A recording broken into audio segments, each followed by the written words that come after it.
Bueno, nosotros somos el equipo número 3 conformado por mi compañera Paola Viñicaña, Citlali, Salvador y su servidor, José Raúl. Cada uno de nosotros nos repartimos individualmente lo que sería un país para investigarlo y con esto juntar algún tipo de información para poder debatirla y llegar a una conclusión previamente. Cada uno de mis compañeros tiene su país colocado enfrente para que se pueda distinguir más fácilmente por efecto de que se nos pueda olvidar mencionarlo. Así que vamos a comenzar con lo que sería la lluvia de ideas de información. Ubicación geográfica. La ubicación geográfica de la India, mi país está ubicado en Asia. Es el séptimo país más extenso y el segundo más poblado en el mundo. Limita con el Océano Índico al sur. Mi país es México. Es un país situado en la parte media de América del Norte. Limita al norte con los Estados Unidos de la América, al sureste con Belice y Guatemala, al oriente con el Golfo de México y el Mar Caribe, y al poniente con el Océano Pacífico. Mi país está ubicado en Asia también, está ubicado en la península arábiga, siendo el país con mayor superficie en Medio Oriente, llegando hasta 2.149.960 kilómetros cuadrados. Al norte limita con Jordania e Irak y al noreste con Kuwait. Mi país, al igual que la India, se encuentra en el continente asiático y se divide en República Popular Democrática de Corea, conocida también como Corea del Norte, y República de Corea, conocida como Corea del Sur. Y la península limita al norte con China y Rusia. Pues mi país está limitado al norte y noroeste con Canadá, con 8.893 kilómetros al este. Es bañado por las aguas del Océano Atlántico, al sureste con el Estrecho de Florida, al sur con el Golfo de México y con 3.141 kilómetros de frontera con el Estado de México, con el país de México, perdón. Yo quiero preguntarle al país de México cómo son sus religiones, qué tipo de religiones predominan en su país. Pues aquí en México la religión que más predomina es el catolicismo, que está esparcida por todo el mundo, es el segundo país, y está Nuestra Señora Guadalupe, que es la patrona de los mexicanos. Bueno, contrario a lo que tú has mencionado, en mi país se maneja el cristianismo en un 78% de la población. También se maneja el judaísmo, islamismo y el budismo, pero todos ellos con un menos del 2% de seguidores o de fieles. Tengo una pregunta. ¿En México nada más se domina la religión católica o existen más religiones? Claro que existen más religiones, pero el catolicismo es el que más predomina a nivel mundial y aquí en México, como está también los testigos de Jehová y el cristianismo, que también son otras ramas de religiones que existen aquí en México. Pues en mi país es diferente su religión. La mía es musulmana, la cual es la base del sistema legislativo de Arabia Saudita. En mi país, a diferencia de todos ustedes, es el hinduismo la religión que más predomina con el 80% de toda la población. Pues en Corea el 50% no tiene religión y el otro 50% se divide principalmente en el cristianismo, y las otras partes que restan se dividen en lo que es el islam y el budismo. Llegamos entonces a la conclusión que en la mayoría de nuestros países hay cristianismo. Pero yo En la quiero mayoría. formular una pregunta. ¿Cuál es su población? ¿De cuántos habitantes está constituida de cada país de Arabia Saudita? Es de 26,1 millones de habitantes en el 2010. Aproximadamente se puede aumentar la cifra. Pues aquí en México, a mediados de 2013, a lo que va el año, rondan en los 118 millones de personas que existen. Yo tengo otra pregunta. ¿Cómo es su forma de gobierno y sus aspectos socioeconómicos? Para todos. Forma de gobierno. La forma de gobierno en Corea es que existe un gobierno provisional y esto se implementó desde 1919 hasta 1948. Y en la actualidad predomina lo que es el Estado socialista y la República presidencialista, que fue de 1948 al presente, que es el gobernador. En el reino de Arabia Saudita es monárquica, con un consejo de ministros y un consejo consultivo. El poder ejecutivo recae en el rey Abdullah Abdulsasim. Nuestro sistema de gobierno aquí en México está basado principalmente en un sistema presidencial en el que el presidente de México es tanto el jefe de Estado como el jefe de gobierno. Es un sistema pluripartidista, es decir que se dividen en diversos partidos y ya de ellos escogen a un representante y se da por medio de la democracia, y además pasan por un proceso que se llama la votación, donde todos los ciudadanos acuden a ciertas casillas y eligen a su presidente. ¿En cuántos partidos se divide la democracia, o más bien ¿Cuáles son los partidos? se disputa Aquí en México realmente se disputan unos 5, pero los más llamativos es el PAN, el PRI, el PRD, que esos son los que más chocan y predominan aquí en este país para elegir un representante.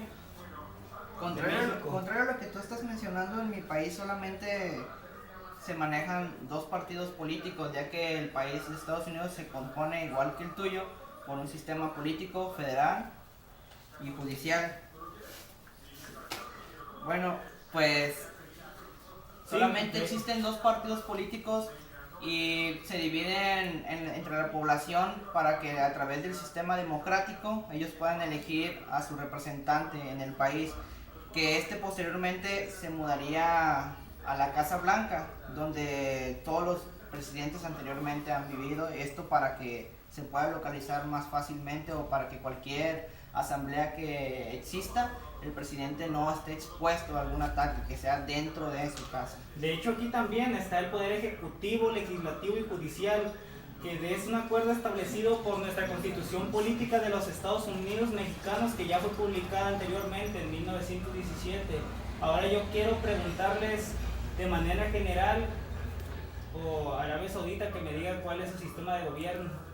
Ya te lo había mencionado, que es que está constituido por un consejo consultivo y un consejo de ministros, que estos son representados por el poder ejecutivo, recae en el rey Abdulaziz Abdullah. Bueno, como ya hemos comentado antes sobre la religión, me gustaría que analizáramos qué tanto se mete el laicismo en la educación.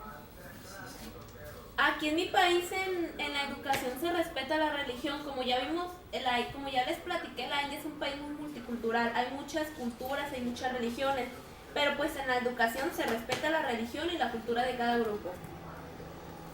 Mi país, el laicismo educativo no tiene una educación confesional. ¿A qué me refiero con educación confesional?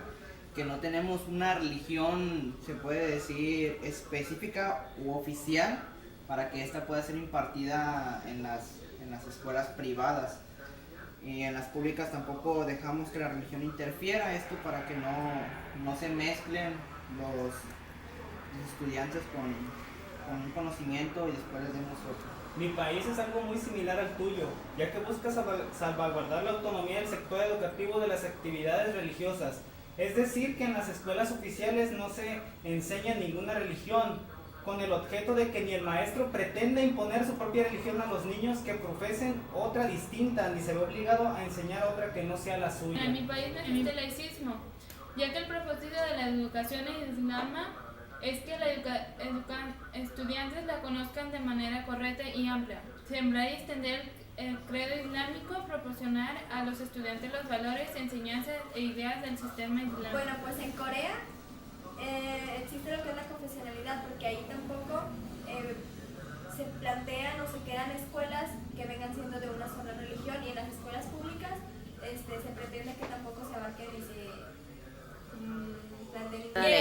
Llegamos a la conclusión de que en el país que es la India, México, Corea y Estados Unidos sí existe un laicismo. Laicismo quiere decir de que la religión no se mete en la educación, se respeta. A diferencia de Arabia Saudita, que ahí hay una educación confesional.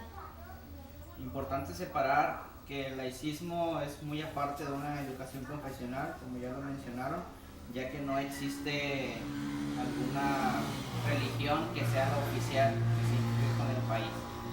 Bueno, previamente lo que ya ha sido analizado, toca tocar el tema del sistema educativo en cada uno de los países correspondientes, así como localizar o analizar lo que es la gratuidad educativa, la participación del sector social y del sector privado. ¿Alguno de ustedes quiere comentar primero referente a su país? Pues a mí me gustaría comentar que en Corea los alumnos tienen cubierto el 100% en gastos de material y uniformes y que cada 2 veces al año se les brinda nuevamente un uniforme completo de acuerdo a la estación del año. Además también las excursiones, los viajes, todo lo necesario para nuestra educación también es gratuito. Las personas que son ya mayores de edad, como viene siendo la educación para adultos, cuentan con el 70% de gastos cubiertos para que puedan seguir continuando con sus estudios. Yo he escuchado acerca del sistema educativo de México, me parece algo muy interesante. Tengo entendido que tienen alguna ley que los rige, así como pienso que cada uno de nosotros la tiene, porque en mi país se maneja también una ley donde es obligatoria la educación, pero quisiera escuchar cómo me argumentas qué tal es la educación o ese sistema educativo en tu país, México. Pues el sistema educativo cuenta de una ley general de educación que consta de un artículo 3 que menciona que toda la educación es gratuita en la educación básica que constituye el preescolar, primaria y secundaria, que serían los niveles en los cuales la educación es completamente gratis. Ah, ok. Cuando hablas de preescolar, ¿para qué tipo de niño es? ¿Edades? ¿Qué edades manejas? ¿Cuántos años se rigen ahí? Pues en preescolar se manejan de los 3 a los 5 años y primaria es de los 6 a los 12 años y secundaria de los 12 a los 15 años, que es lo que manejamos en nuestras edades, ya que ya existen también ramas como lo que son la telesecundaria y... En mi país también existe la educación gratuita. Es a los niños y niñas, pero solamente hasta los 14 años es gratis la educación. Se basa en 5 niveles principales, que es el preescolar, la primaria, la secundaria, superior y posgrado. Supongo que en tu país también existen esos. Pues sí, existen, casi es similar al tuyo. La básica, la educación media superior, la superior, posgrado y hasta ahí van a finalizar nuestro Hasta los doctorados. Nuestro doctorado ahí. Bueno, pues en el país de Estados Unidos los niños tienen por obligación asistir a las escuelas de 5 a los 16 años. El país los obliga a estudiar y como participación de los padres de familia, ellos son los responsables de elegir las materias adecuadas para cada uno de sus hijos. Por ejemplo, si mi hijo está, se puede decir, en high school, yo puedo elegir qué materias va a tener mi hijo de acuerdo a su desempeño o a las calificaciones que yo previamente he analizado que ha obtenido en la escuela, ya que se busca que con eso el padre esté involucrado en la educación, que sepa cómo se está desenvolviendo en la forma académica y que sea, se puede decir, responsable para que pueda elegir las materias que le convienen, para que sobresalga un poco más. Porque si lo ponemos al chico a elegir, pues creo que él no va a elegir las convenientes. O también en otro caso, si le damos a todos las mismas materias, pues entonces todos van a estar estudiando a lo mejor cosas que no quieren. Entonces lo que se busca es que los padres participen en ese apoyo que les está brindando las escuelas y así mismo el gobierno. O sea, cada padre de familia tiene el derecho de elegir las materias que quiere recibir su hijo. Sí, claro que sí. Tenemos 4 materias que son las fundamentales, que no se pueden mover, que son las bases, que son las que todos los niños deben de cursar obligatoriamente, que es el inglés, la fonética, historia y geografía. Son las 4 materias fundamentales para los niños, para que los niños se puedan fundamentar. A partir de ahí se puede elegir algunas otras. También las matemáticas, pero no es también mencionarla porque en ocasiones se les pone álgebra o un poco más. Acá también existe algo parecido a lo tuyo, ya que también se da el español, las matemáticas y las ciencias, que es para lo que se prepara, más bien para medir las competencias de cada uno y así los alumnos pueden tener una mejor educación, aunque es obligatoria, como tú dices, también donde participan los padres de familia que están obligados a impulsar al niño a que entre a estudiar.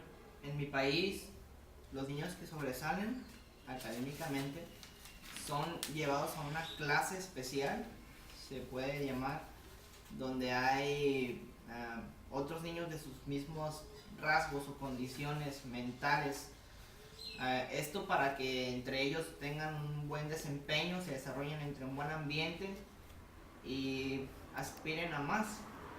Entonces, cuando nosotros ubicamos a un niño que se está desempeñando o que tiene, se puede decir, un poco más de funcionalidad en su mente o de más razonamiento, nosotros queremos ayudar a ese niño, queremos ayudarlo. No significa que no ayudemos a los demás, porque sí lo hacemos, pero también en ocasiones se ve una cierta diferencia. Entonces nosotros lo que hacemos es tomar al niño y mandarlo a clases especiales donde se encuentre con mejores maestros que lo puedan ayudar más a desarrollar más lo que ya desarrolló. Supongo que especializados en diferentes... En ciertas materias, por ejemplo, cuando se ubica el niño, por ejemplo, el niño estudia álgebra, acá entonces le vamos a dar álgebra, física, porque ya captamos que ese niño es bueno para las matemáticas, sobresale en las matemáticas.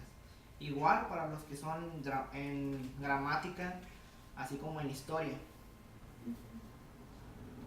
Me interesa algo que habían comentado en el país de Estados Unidos. ¿Cómo es que se le bonifica al alumno que sobresale? ¿Solamente con materias? Porque, por ejemplo, en mi país se le da una bonificación económica al alumno que sobresale más. En mi país el sistema educativo está basado en la industria de la tecnología y en el conocimiento. En mi país el sistema de educación tiene responsabilidades del Ministerio de Educación, el de Educación Superior, Organización General para la Educación Técnica y Formación Profesional. Referente a lo que tú has comentado, a la pregunta que me has lanzado con anterioridad, te puedo responder que cuando a un niño se le localiza que sobresale de los demás, se le otorga un premio para reconocer todos sus esfuerzos realizados en frente de todos sus compañeros, así como de sus padres, y se le bonifica también con ciertos, se puede decir, aspectos económicos. Yo considero, al escuchar sus argumentaciones, que el premio más importante es cómo va a sobresalir el alumno en su vida diaria. O sea, sí le conviene que le den dinero, que le den un premio alguno, pero el premio más grande es de que vaya a sobresalir en un futuro. Ok, bueno, cada uno de nosotros ya hemos mencionado cómo es que el sistema educativo influye en los alumnos y todo eso, pero yo ya mencioné algo que es la parte social, cómo los padres participan, cómo se involucran. A mí me gustaría saber cómo con cada uno de sus países se involucra la sociedad o los padres de familia. Bueno, por ejemplo, en mi país, lo que es Corea, está muy asociado a lo que viene siendo Finlandia, que ahí los padres de familia también se involucran mucho en la educación. Ellos van a las escuelas y preguntan cómo es que van sus hijos, y si no, ellos mismos dentro del hogar les ayudan, reforzando aquellas materias en las que no se encuentran tan bien, para que ellos puedan sobresalir, aunque en realidad tengo el orgullo de decir que en Corea no existe mucho lo que viene siendo la reprobación. Todos los alumnos allá son alumnos destacados. Bueno, en mi país, Estados Unidos, tenemos un programa para obligar a los padres de familia a que participen en la educación de sus hijos, que viene con las siglas PTA, que es Parent Teacher Association. Esto quiere decir que los padres de familia van a formar un equipo con la escuela donde van a tener reuniones para decidir qué cosas hay que modificar, qué cosas hay que comentarle a los maestros, darle peticiones al director sobre la educación que están recibiendo sus hijos, anteriormente analizando los resultados, claro están. Muy importante tocar el punto de la reprobación. Acabas de mencionar que en tu país no se da la reprobación. No tanto. No mucho. He escuchado mucho que México, junto con Turquía, es de los países que tiene más reprobación. Pues acá en México hablan mucho de la aprobación, dice que según estamos en el último lugar en la educación en reprobación. Junto con Turquía, pero esto se debe a que muchos alumnos ya no quieren estudiar, no les da las ganas de de impulsarse más porque prefieren mejor agarrar un oficio a seguir una profesión apoyándose de una beca, ya que también en la educación aquí existen becas que pueden ayudar a los estudiantes a sobresalir a pesar de no tener los recursos suficientes para poder seguir estudiando. Pero aún así se le sigue preparando al estudiante para que no deserte y no haya más reprobación. De la que ya existe. Un punto importante, ¿tú consideras que los padres de familia deben involucrarse más para que se termine o disminuya este problema de la reprobación? Sí, porque es importante que los padres de familia estén involucrados en la educación. Lo que yo quiero saber es qué hace México, con ese punto importante que son los padres de familia. En México el pilar son los padres porque de ahí los conlleva que los niños sigan estudiando. Ellos son el mayor impulso que tienen para poder seguir estudiando, ya que sin ellos a lo mejor algunos pueden sobresalir sin sus padres y otros no, pero ellos siempre son el talón que le están diciendo que no, pues para que sobresalgan. ¿No existe alguna asociación de padres de familia involucrada en la escuela, dentro de la escuela, no fuera? En la escuela pues lo único que se lleva a cabo son reuniones que se realizan cada determinado tiempo y ahí se ven diferentes puntos en las debilidades y en los avances de cada estudiante para así ver que no repruebe e impulsarlo más a que le eche más ganas porque así es como nos manejamos. Entonces dices que en México el pilar es una familia, pero en mayoría en México los padres, bueno, los hijos no tienen un padre o una madre, o sea, ¿no han tocado ese punto de vista? Por eso es lo que te digo, que algunos sobresalen aunque no tengan padres, pero eso es ya decisión de ellos, aunque es más complicado, pero sobresalen y ellos son los que verdaderamente México reconoce como estudiantes. Yo tengo conocimiento de que México también tiene un programa llamado igual que el que anteriormente mencioné, que son los padres de familia. Quisiera que me contaras un poco más qué es lo que ellos tratan de hacer en la escuela, los padres de familia, porque hay una asociación, tengo entendido. Yo también había escuchado algo así sobre la educación en México. Pues es un programa donde participa la sociedad, la comunidad y los padres de familia junto con los maestros, directivos y alumnos, en los cuales se hace una reunión general en la que cada uno aporta diversos puntos en lo cual para mejorar la educación de cada estudiante. Muy bien. ¿En sus países existen escuelas privadas de paga, donde los alumnos paguen por ser educados? En mi país te puedo decir que aproximadamente el 95% son escuelas públicas. Ahí, como ya había mencionado con anterioridad, la educación allí es gratuita y de privadas casi no existe, aunque en estos momentos se ha hecho mayor la dependencia de este tipo de escuelas. En mi país también existen las escuelas privadas. Estas pues funcionalidad es la siguiente: las personas que desean asistir a una escuela privada tienen que pagar una matrícula para poder asistir a ellas y recibir la educación. Claro, esto es decisión de los padres de familia, porque es muy bien mencionado que en nuestro país también existe la educación pública y que predomina más que la privada. Las escuelas privadas pueden ser solo para niños o solamente para mujeres, o inclusive pueden ser mixtas. Por eso en ocasiones los padres de familia se van por: yo voy a mandar a mi hijo a una escuela privada donde solamente haya hombres, o yo voy a mandar a mi hija viceversa, con puras mujeres. Esto, claro, como ya lo mencioné, decisión del padre. Acá la educación privada, en ese sector manejamos que los padres de familia que quieren que sus hijos se superen en más de lo que deben, se debe de pagar cuotas para que asistan, y a las escuelas privadas se les llama colegios, ya que en esto dicen que se aprende más y así es como Bueno, es muy bien dicho que en las escuelas privadas que manejamos en Estados Unidos, los chicos pueden iniciarse en una edad no determinada, lo cual se puede, o más bien se les aplica un examen para definir el grado en el que deben cursar.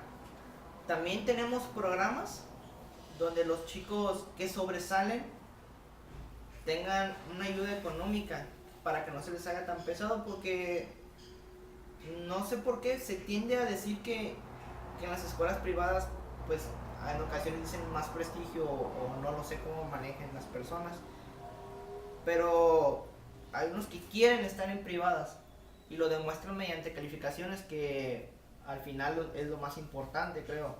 Entonces la escuela les da una ayuda económica para que puedan seguir cursando su escuela. Tengo una pregunta. ¿En su país existe la igualdad de educación entre hombres y mujeres? Porque en mi país es más que la mujer se enfoca en las tareas domésticas. Como a la edad de los 14 o 15 años, los padres de familia deciden que la mujer tiene que hacer más tareas de la casa, como aprender a ser mujeres, y los hombres son los que más estudian. En mi país sucede lo mismo, se da más que los hombres estudien y las mujeres se quedan en casa. Somos un país liberal, donde se puede decir los padres de familia tienen control sobre sus hijos, pero existe la obligación de que los padres de familia, sea hombre o sea mujer, asistan a la escuela, porque todos deben recibir la misma educación. Acá el sistema que menciona Estados Unidos es parecido al nuestro, porque también hay una igualdad entre hombres y mujeres en lo cual participan, y de igual manera no hay exclusión de ningún género.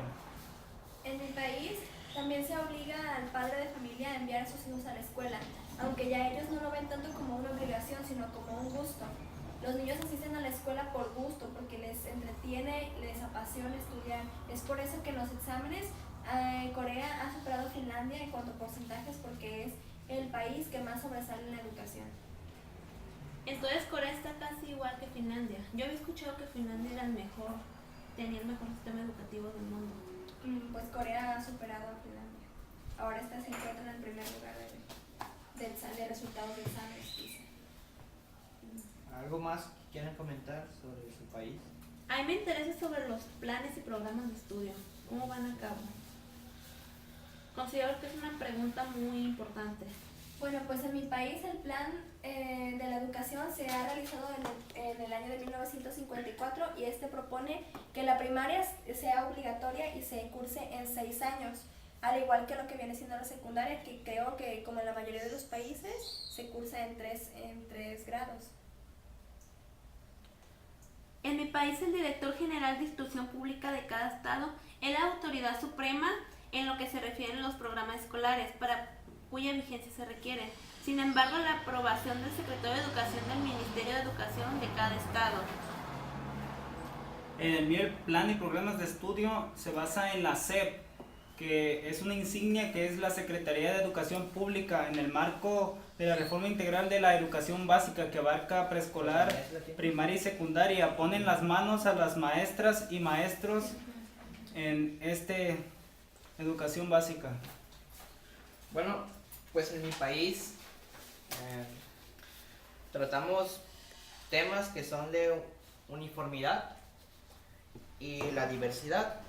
¿Qué quiere decir esto? Que vemos materias con carácter geográfico y social, sin olvidar lo ya mencionado, que son las bases de la educación, como ya lo mencioné, que son las matemáticas, el inglés, materias que son fundamentales, que no se pueden cambiar en casi ningún año, hasta que el chico, sea hombre o mujer, decida por qué rama se va a ir, hablando ya claro de ser profesional. Considero importante que escuchar sobre el calendario escolar, qué días no van a la escuela y qué días son los que abarcan los sistemas educativos. Bueno, pues en mi país se le dedican 1.195 horas en los 220-221 días del calendario escolar. Es un calendario muy extenso y con largas jornadas diarias de trabajo. Además de que se dedican 10 horas diarias más o menos al estudio, son 50 horas a la semana. Y después de las clases se toman cursos o talleres para que sigan reforzando sus conocimientos y habilidades. En México el calendario para las escuelas es de 200 días hábiles, pero los horarios de asistencia a clases también son diversos y oscilan entre 3 horas en preescolar y más de 6 horas en la educación superior. Existen turnos matutinos, vespertinos, nocturnos y mixtos, pero los alumnos no van a la escuela solamente en días festivos, que puede ser el Día de la Independencia, Día de la Bandera, Día de los Muertos, etc. Al igual que menciona el país de México sobre las suspensiones, es de conocimiento general que en el país de Estados Unidos también existen días no hábiles que se festejan algunas cosas, como lo es Halloween, Día del Trabajo, Día del Presidente, Día de la Independencia, donde los niños no asisten a la escuela. Todo esto por lo anterior mencionado, que es la suspensión laboral. También los niños tienen sus vacaciones. Tenemos un margen de vacaciones para los niños, dejando en total 230 días hábiles de estudio.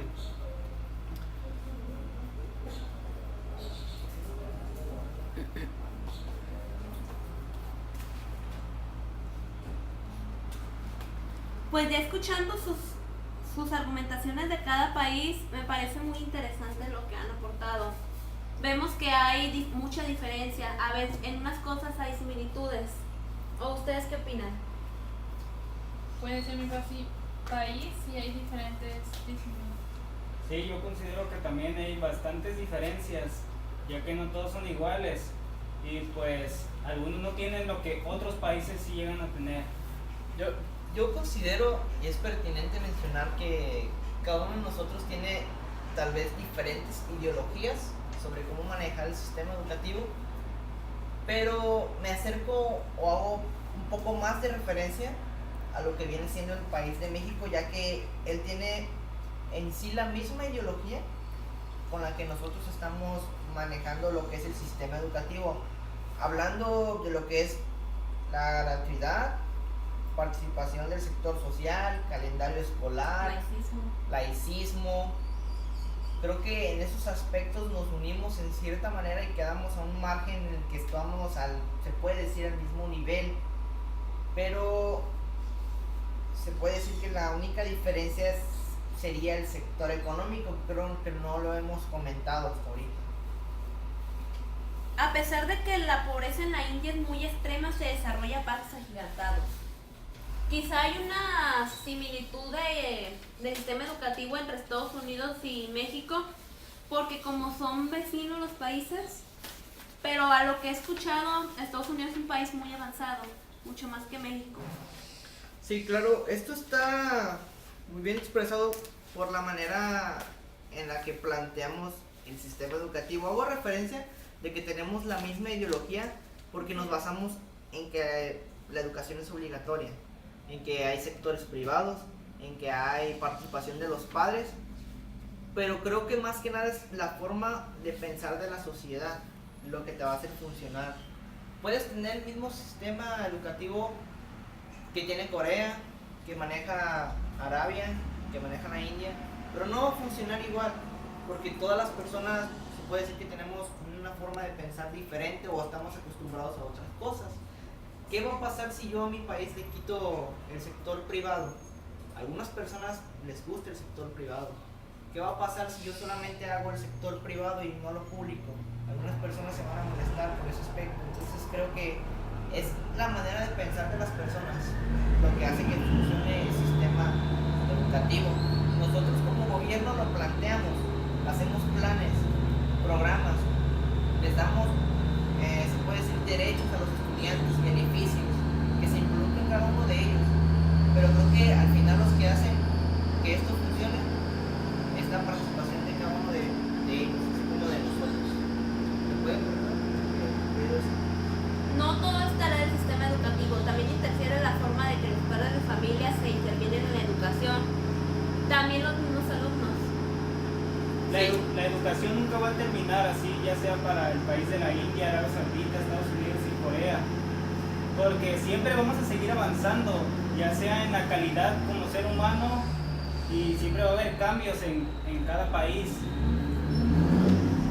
Bueno, pues nuestra parte esto ha sido todo.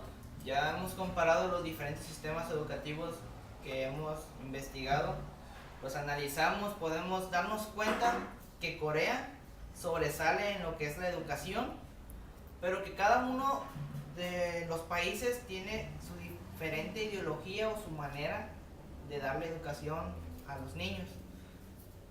Por nuestra parte ha sido todo. Espero haya servido como fuente de información y gracias.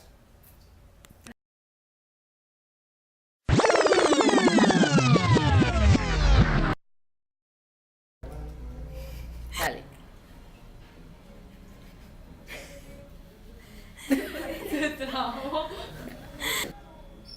Considero importante mencionar sobre el calendario escolar. Me interesa saber qué días manejan de enseñanza educativa y Solamente tenías Nada, córtelo. It's our party, we can do what we want. It's our party, we can say what we want.